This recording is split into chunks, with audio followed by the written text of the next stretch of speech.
How to adapt to change 6 months into the COVID-19 lockdown. When we think about change, we know that it is a constant and necessary reality. Nothing ever stays the same. In a way, we can only be certain of the fact that new uncertainties are usually just around the next corner. We need to be stretched outside of our familiar comfort zones to grow, and while the stress of positive change can bring about good and desirable outcomes and helps us reach our potential, how we adapt to negative change factors may determine our survival. The present reality of August 2020, where we are almost 6 months into the official SA lockdown period of COVID-19, has been and is continuously confronting us with foreign, abnormal stressors, which are in turn demanding change on so many levels. We are all different, our situations differ, and we all respond differently to this reality.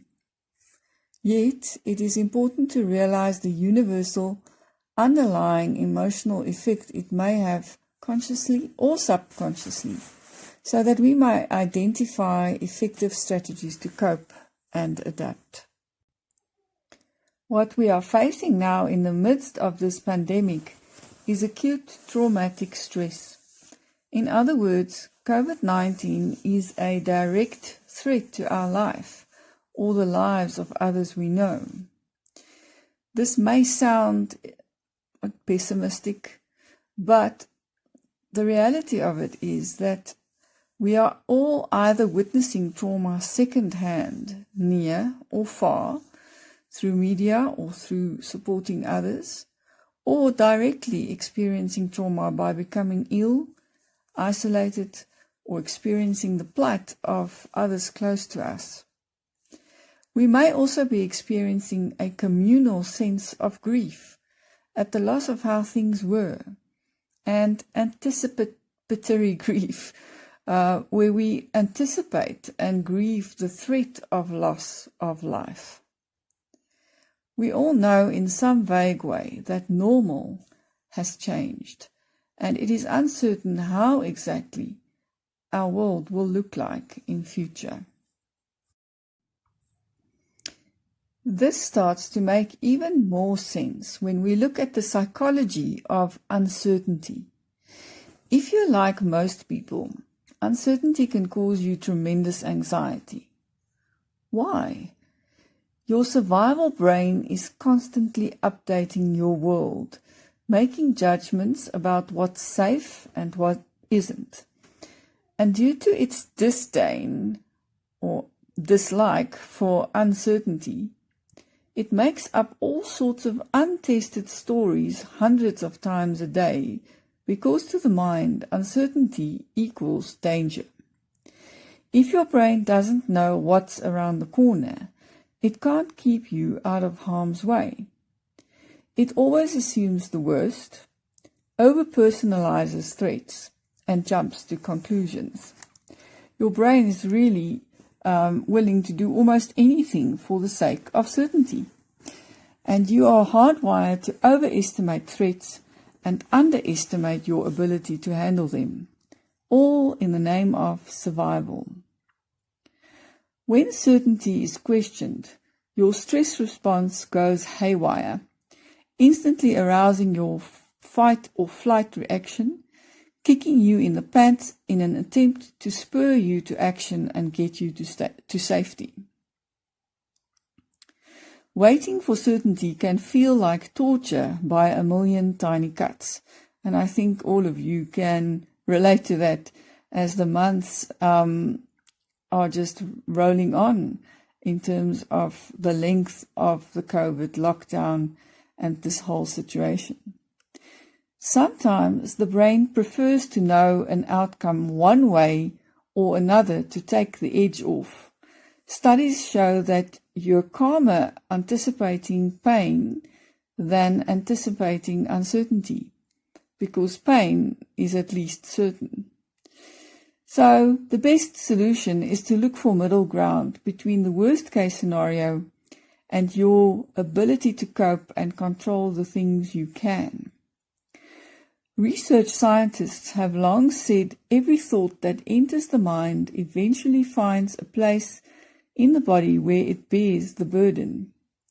Your mindset during this crisis is everything, and your perspective is the most powerful thing you can control in a situation that is mostly beyond your control.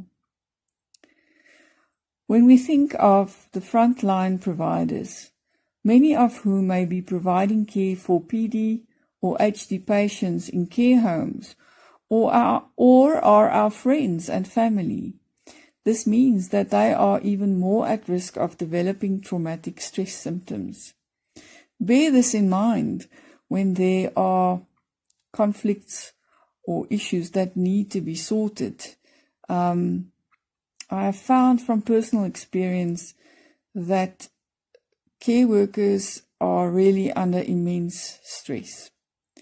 And these acute stress reactions are natural, but it is important to promote self-care, social support, and sleep in order to prevent prolonged psychological consequences such as post-traumatic stress disorder and depression. And that is also true for us who are not frontliners. As we have already explained, we are all exposed to this traumatic reality.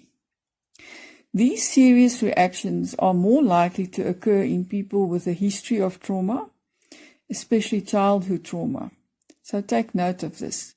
But we can take steps to protect ourselves and minimize the negative consequences.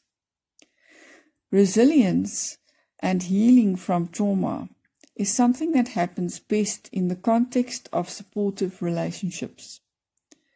This is why, besides staying connected with friends and family that provide positive support, we encourage you to make use of our WhatsApp support groups and stay connected on there or via individual connections formed off-group with like-minded patients or caregivers. MDS counselling services are just a WhatsApp message or call away. Please reach out should you need advice or someone to talk to confidentially.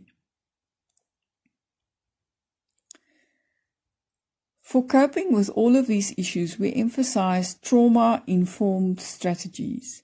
And besides understanding the nature of the trauma we face, which we have already unpacked up to this point, it further hinges on two principles. 1. Use strategies to reduce stress throughout the day. And 2. Recognize and reduce traumatic reactions in yourself.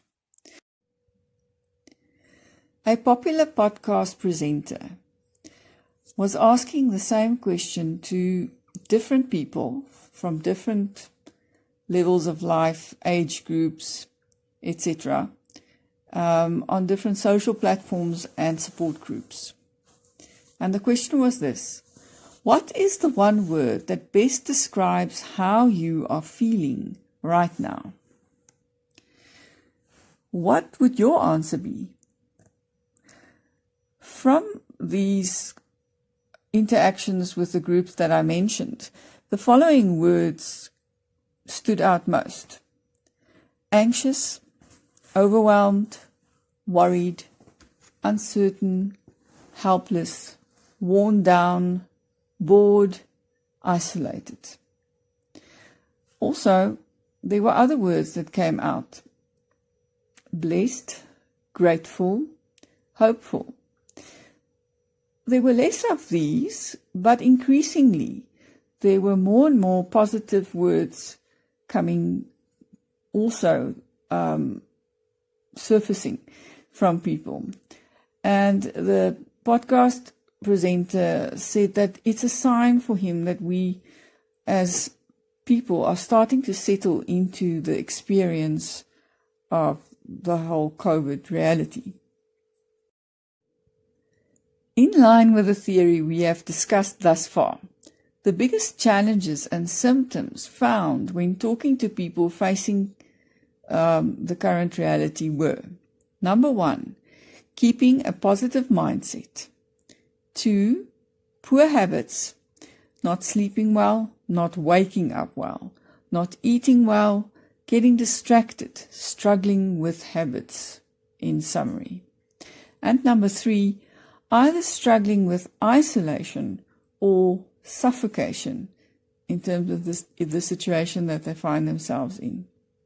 Where are you at if you think of these 3 general trends that were found? Let's discuss this shortly. It is possible to feel both positive and negative things at the same time, or have alternating thoughts throughout the day. We can be a mass of contradictions. It's okay and important to embrace this new experience that we are in. There is no such thing as you should feel this or that because of our varied experiences throughout this reality. Some of us have lost businesses, loved ones, so it's not realistic to expect the same response from everyone. I'm sure all of you have heard of Viktor Frankl, the famous psychiatrist who survived the Nazi concentration camps. Well, he said the following: when we are no longer able to change a situation, we are challenged to change ourselves. All of Viktor Frankl's liberty was stripped from him during the Second World War in the concentration camp. He was stripped from his possessions. He lost his whole family, never to see them again. He was beaten, starved, and humiliated. But what could not be taken from him was his ability to hope, his ability to choose his attitude. He fortified his inner foundation and did not only survive, but thrived despite these horrific losses, finding meaning from them even after the war and helping thousands others to do the same. So we are going to look at 4 ways to adapt to the changes that are now happening in our world. And these ways should help you to tap into the parts of you that are strong, to tap into the parts of you that are looking for positive habits and positive mindsets, and also just to stay connected to those that you care for, to stave off those feelings of isolation and or suffocation. Number 1, embrace the bumpy transition. Your map is updating. Our bodies, our psyches, and lives are adapting to this new reality. Recognize the feelings that you are feeling, and this might change from day to day, but do this without judgment and accept them for what they are, whatever they are. After this step, it will get easier, although there will be continued anxiety and fear, which is normal in the present reality. Because, for example, you continue to care about your family's safety and the state of the economy. Number 2, you need an information consumption protocol. Limit your exposure to news like it was in the 1970s, when there was just one opportunity per day to listen to the news. But a good suggestion is to not do it more than 3 times a day. And then, very importantly, the first 60 minutes of the day, don't consume information. It's important to first go inward via quiet time or meditation or reading before going outward and engaging with the world and all the information that it contains.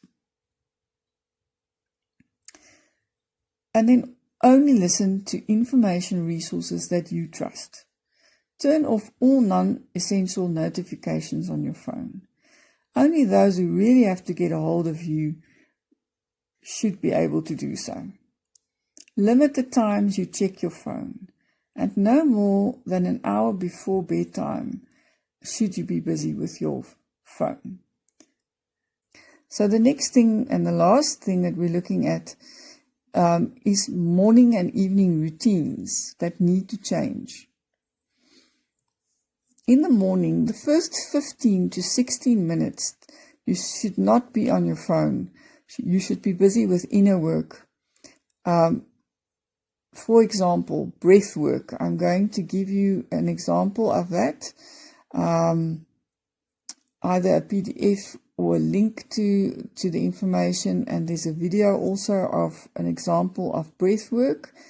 It's very easy. It takes under 5 minutes and it increases your immunity. Another example of inner work is journaling, whether you write it or you do voice memos, praying, having your quiet time. That is the most important thing to do first thing before you grab your phone and engage with the outside world, the first 15 to 60 minutes of your day. And then in the evening, as we've already said, the last 30 to 60 minutes of your day, only easy reading. Try to go to bed within the same 90-minute time frame each night. When we work on our daily routines, we try to focus on inner work and on finding meaning. And that is why I included the part about Viktor Frankl, because the only way that we can have hope in this difficult time and situation is when we do make time for that type of focus. And that also helps with breaking the isolation. And if you are feeling suffocated, I didn't really go into detail about that, but often people are thrown together that are not always together, or they're not together all the time. And now all of a sudden we're really into each other's spaces and it becomes challenging. But if you make time in your day early, before anything else, to make time for yourself and have a little bit alone time, or go for a walk somewhere in the day, it really does help also with those feelings of suffocation. So it's always interesting how we differ and how people's situations differ. But I hope and I trust that each one of you could find something today to take home with you and to use in your toolkit in dealing with everything out there and adapting to change.